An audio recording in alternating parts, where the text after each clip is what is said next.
munaasabad kooban oo lagu qabtay xarunta Hawenka qaranka Soomaaliyeed ee degmada Xamarweyne ayaa ahayd mid ururka Hawenka qaranka ku muujinayeen saaxiibtinimada soo jireenka ee Soomaaliya iyo Shiinaha xilli safaarada Shiinaha maanta qalab xafiiseed dhameystiran ku wareejisay ururka Hawenka qaranka Soomaaliyeed gudoomiyaha ururka Hawenka qaranka safiirka Shiinaha wasiiru dowladda xafiiska ra'iisul wasaaraha maamulka gobolka iyo degmada Xamarweyne ayaa si wadajir ah u kormeeray xafiisada ay safaarada qalabeysay batuulo Sheekh Axmed Gabale gudoomiyaha ururka Hawenka qaranka Soomaaliyeed ayaa kaga mahad celisay safaarada Shiinaha qalabka ay soo gaarsiiyeen oo ay qayb ay ka yihiin harqaamo shaqo abuur loogu sameyn doono haweenka Soomaaliyeed xafladan u qabanay inaan uga mahad celino safiirka iyo shaqaalihiisa iyo dhammaan dowladda iyo shacabka dalka Shiinaha hadiyada qaaliga ah ee ay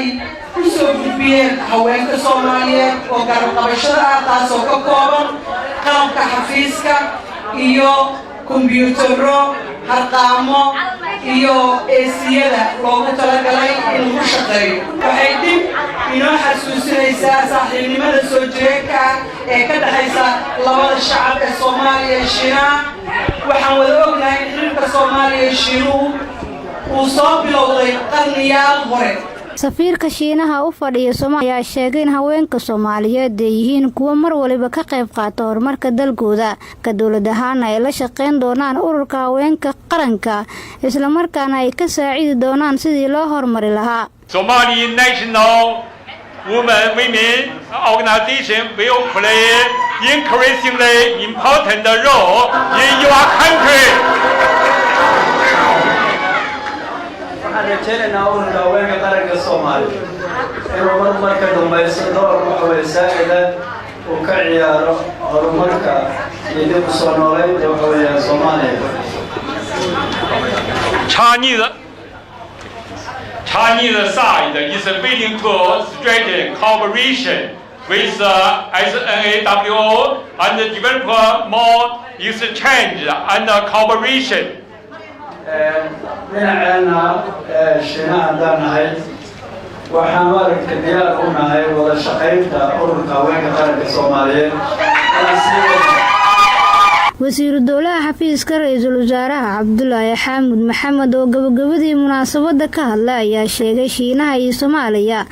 inuu ka dhaxeeyo xiriir saaxiibtinimo oo soo jireen ah horena ay kaga qayb qaateen dhismaha isbitaallo iyo wadooyin laamiya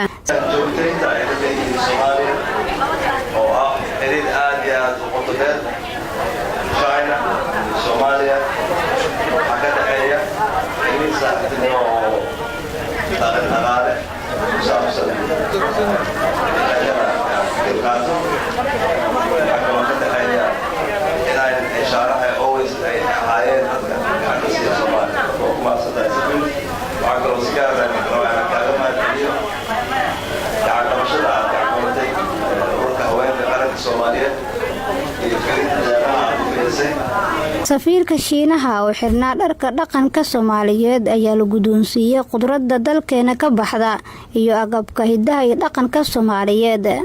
deeqa uu karjiino warbaahinta qaranka Muqdisho.